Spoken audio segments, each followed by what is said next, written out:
হরে কৃষ্ণ, রাধে রাধে। হরি হরায়ে নম, কৃষ্ণ যাদবায় নম, যাদবায় মাধবায় কেশবায় নম। হরি হরায়ে নম, কৃষ্ণ যাদবায় নম, যাদবায় মাধবায় কেশবায় নম। গোপাল গোবিন্দ নাম শ্রী মধুসূদন, গিরিধারী গোপীনাথ মদন মোহন। গোপাল গোবিন্দ নাম শ্রী মধুসূদন, গিরিধারী গোপীনাথ মদন মোহন।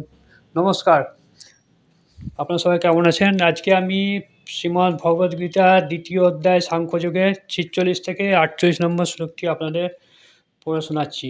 আপনারা কেউ স্কিপ করবেন না, পুরোটাই শুনুন, আপনারা ভগবানের সান্নিধ্য লাভ করবেন। আগেও বলেছি, এখনও বলছি, আপনারা ভালোভাবে শুনবেন।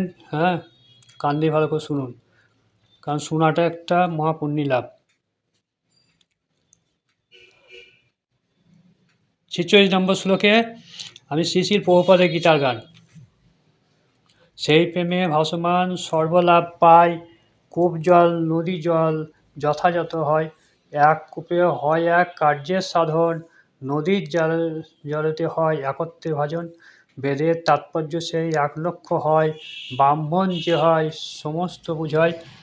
অনুবাদ: ক্ষুদ্র জলাশয়ে যে সমস্ত প্রয়োজনীয় সাধিত হয়, সেগুলো যেমন বৃহৎ জলাশয় থেকে আপনা হতেই সাধিত হয়ে যায়, তেমনি ভগবানের উপাসনার মাধ্যমে যিনি পরব্রহ্মের লাভ করে সব কিছুর উদ্দেশ্য উপলব্ধি করেছেন, তার কাছে সমস্ত বেদের উদ্দেশ্য সাধিত হয়েছে। তাৎপর্য: বেদের কর্মকাণ্ডে যে সমস্ত যাগযজ্ঞের বিধান দেওয়া আছে, তার উদ্দেশ্য হচ্ছে জীবকে আত্মতত্ত্ব লাভ করতে উৎসাহিত করা। ভগবদ্গীতার পঞ্চদশ অধ্যায়ে ৫০ শ্লোকে স্পষ্টভাবে বলা হয়েছে, বেদ অধ্যয়ন করার একমাত্র উদ্দেশ্য হচ্ছে সর্বকারণের কারণ ভগবান শ্রীকৃষ্ণকে জানা। এভাবে আমরা দেখতে পাই, আত্মতত্ত্ব জ্ঞান লাভ করার অর্থ ভগবানের সঙ্গে আমাদের নিত্য সম্পর্ক উপলব্ধি করা। ভগবদ্গীতার ৫০ অধ্যায়ে ভগবানের জীবের সঙ্গে জীবের সম্পর্কে ব্যাখ্যা করা হয়েছে। জীব হচ্ছে ভগবানের শ্রীকৃষ্ণের অবিচ্ছেদ্য অংশ, তাই জীবের একমাত্র কর্তব্য হচ্ছে ভগবানের সেবা করা, তার অন্তরে শাশ্বত কৃষ্ণ ভাবনা জাগিয়ে তোলা। এটা হচ্ছে বৈদিক জ্ঞানের চরম সত্য। শ্রীমদ্ ভগবদ্গীতার তার সম্বন্ধে বলা হয়েছে, হে ভগবান, নিরন্তর যে তোমার নাম কীর্তন করে, সে যদি চণ্ডালের মতো নিষ্ঠুর জন্মগ্রহণ করে, তবুও সে আধ্যাত্ম মার্গে অতি উচ্চ স্তরে অধিষ্ঠিত। সেই মানুষ যেন বৈদিক শাস্ত্রের নির্দেশ অনুসারে বহু তপশ্চর্য করেছেন এবং সমস্ত পুণ্যতীর্থ যেন বহুবার স্নান করে তিনি বেদ অধ্যয়ন করেছেন, এমন মানুষকে আর্যকুলে শ্রেষ্ঠ বলে বিবেচনা করা হয়। এই থেকে আমরা বুঝতে পারি, যাগযজ্ঞের অনুষ্ঠান করে স্বর্গলোকে ইন্দ্রিয় ভোগ করার শিক্ষা বৈদিক শাস্ত্র আমাদের দিচ্ছে না। বৈদিক শাস্ত্রের প্রকৃত শিক্ষা হচ্ছে ভাগবত ভক্তি লাভ করা।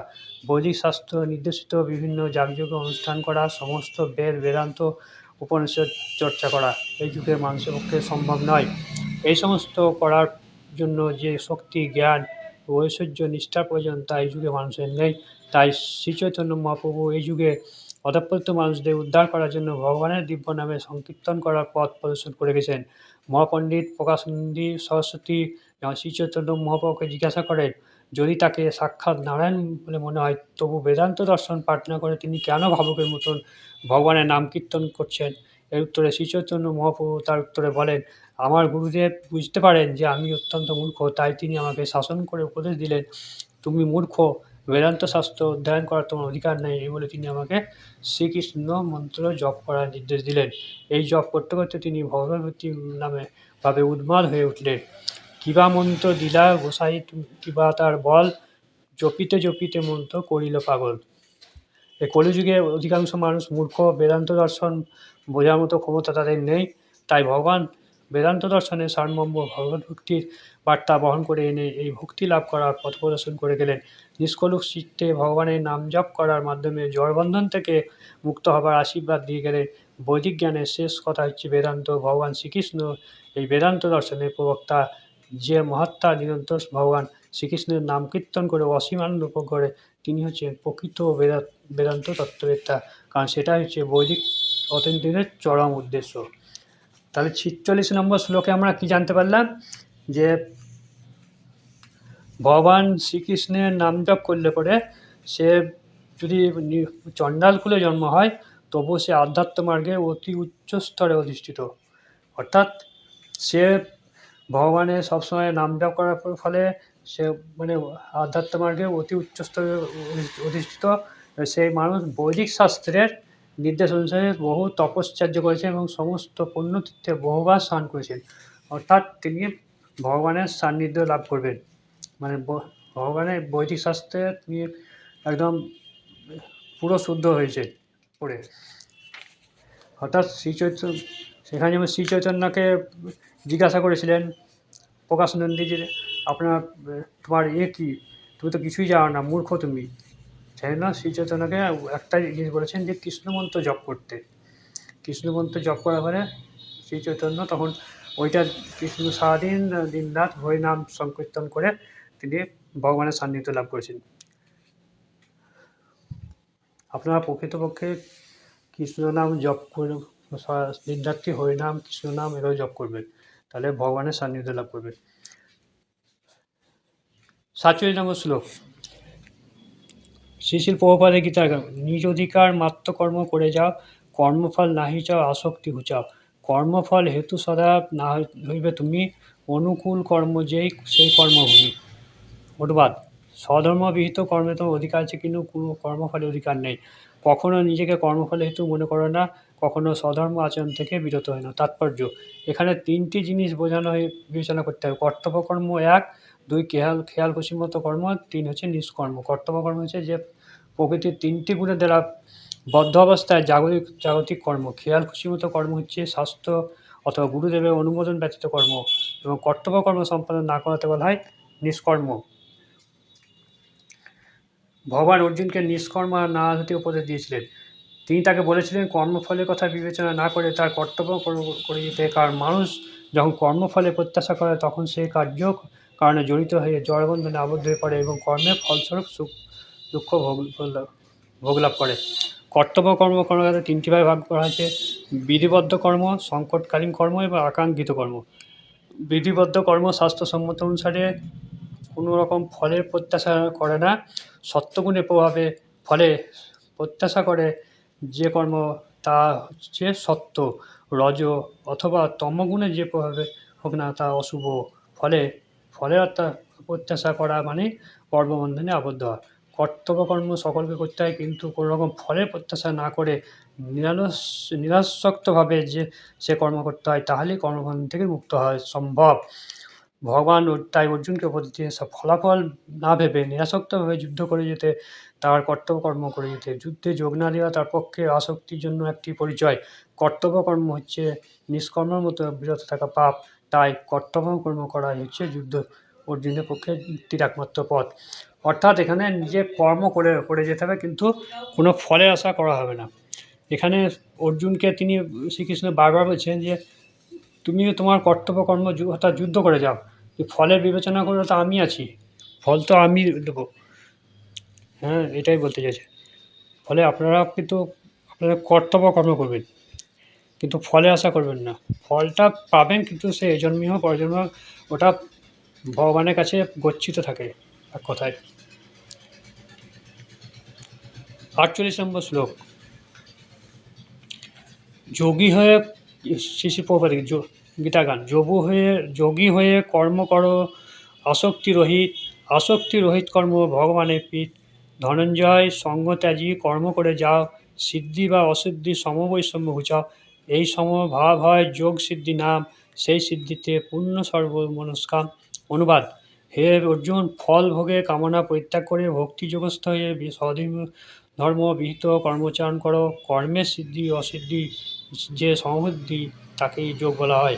ভগবান শ্রীকৃষ্ণ অর্জুনকে যোগী হয়ে কর্ম করার পরামর্শ দিচ্ছেন। এখন প্রশ্ন হচ্ছে যোগ বলতে কী বোঝায়? যোগের অর্থ হচ্ছে সদা চিত্ত চঞ্চলকারী ইন্দ্রিয়াদি সংযম করে একাগ্র চিত্তে পরমেশ্বরের ধ্যান করা। পরমেশ্বরকে সর্বকারণের কারণ পরমেশ্বর হচ্ছে ভগবান শ্রীকৃষ্ণ। এখানে যেহেতু তিনি নিজেই অর্জুনকে যুদ্ধ করতে আদেশ করেছেন, সুতরাং সেই যুদ্ধের ফলাফলের প্রতি তাকে অনাসক্ত থাকতেই হবে। অর্জুনের কর্তব্য হচ্ছে যুদ্ধ করা, আর ফলাফল নির্ভর করছে শ্রীকৃষ্ণের উপর। ভগবানের আদেশ পালন করা হচ্ছে প্রকৃত যোগ, এবং কৃষ্ণ ভাবনায় ভগবত ভক্তির মাধ্যমে এই যোগের অনুসরণ করা হয়। ভগবত ভক্তির প্রভাবে কেবল অহংকার মুক্ত হওয়া সম্ভব। ভগবানের দাসত্ব বা ভগবানের দাসের দাসত্ব বরণ করার ফলে অন্তরে ভগবত ভক্তি বিকাশ হয়, এবং তখন বিজিতেন্দ্রিয় হয়ে যোগের সাধন করা সম্ভব হয়। অর্জুন ছিলেন ক্ষৈত্র এবং শাস্ত্রের নির্দেশ অনুযায়ী তিনি বর্ণাশ্রম ধর্মে আচরণ করতেন। বিষ্ণু পুরাণে বলা হয়েছে বর্ণাশ্রম ধর্মের একমাত্র উদ্দেশ্য হচ্ছে শ্রীবিষ্ণুকে তুষ্ট করা, কিন্তু জড়া প্রকৃতির প্রভাবে মোহাচ্ছন্ন হয়ে সকলে নিজের ইন্দ্রিয় তৃপ্তি সাধন করতে ব্যস্ত। আত্মতীন্দ্রিয় তৃপ্তি সাধন করা মোহ থেকে মুক্ত হয়ে ভগবানের সেবা করা হচ্ছে বর্ণাশ্রম ধর্ম। এইভাবে ভগবান অর্জুনকে বারবার মনে করে দিচ্ছেন যে তার নির্দেশ অনুসারে কর্ম করা হচ্ছে তার প্রকৃত কর্তব্য। এখানেও সেই একই কথা, যে অর্জুনকে বারবার বলছে যে কর্তব্য কর্ম করতে দে, আর ফলের প্রত্যাশা না করতে। কারণ ভগবান শ্রীকৃষ্ণ তো নিজেই তো আছেন, ফলে ফলে ফল তো ভগবান শ্রীকৃষ্ণ নিজেই দেবেন। এখানে আমরাও সেরকম করি, যে আমরা ভগবানকে ডাকি কী বলে ডাকি, যে আজকে বলে কেউ বলে আমাকে টাকা দাও, কেউ বলে আমার চাকরি দাও, কেউ বলে আমার অমুক দাও, কেউ বলে আমার ছেলেকে ভালো করে দাও। এগুলো করলে কিন্তু ভগবান খুশি হবে না। ভগবান খুশি হবে মানে অন্তর দিয়ে ডাকতে হবে ভগবানকে, কোনো কিছু না চাইয়ে। না চেয়ে আপনি ডাকুন, দেখুন ভগবান আপনার ডাকে সাড়া দেবে। আপনি বিপদে পড়লে ডাকবেন, ভগবান হয়তো বিপদে উদ্ধার করবে ঠিকই, কিন্তু বারে বারে বিপদে পড়লে তো উদ্ধার করবে না। যখন আপনাকে কেউ যদি বারবার একটা লোক বিরক্ত করে টাকা চায়, আজকে টাকা চাইলো, কালকে গাড়ি চাইলো, কালকে উট চাইলো, পশু এই চাইলো, তাহলে কি আপনি তাকে কী করবেন? বিরক্ত হয়ে বলবেন ভাগ এখান থেকে। সে ভগবানও তাই। ভগবানকে অন্তর দিয়ে ডাকলে ভগবান নিশ্চয়ই সাড়া দেবেন। তবে সবসময় ডাকতে হবে, ওই একবার দুবার ডাকলে হবে না। উঠতে বসতে খেতে যেখানে যাবেন সেখানে ভগবান শ্রীকৃষ্ণের নাম জপ করবেন, তিনি তাতে খুশি হবেন। ফলে আপনি আপনি যা চাইবেন, চাইতে হবে না, নিজে মনে মনে উনি সব জানেন। আপনি কি চাইবেন সেটা তো উনি জানেন, ফলে আপনাকে চাইতে কেন হবে? তাই না কি? আপনার চাইবার কোনো দরকার নেই। ভগবান আপনাকে যেটা আপনি বলতে চাইছেন সেটা উনি জানছেন তো আগে থেকে। তাহলে ভগবান কেন?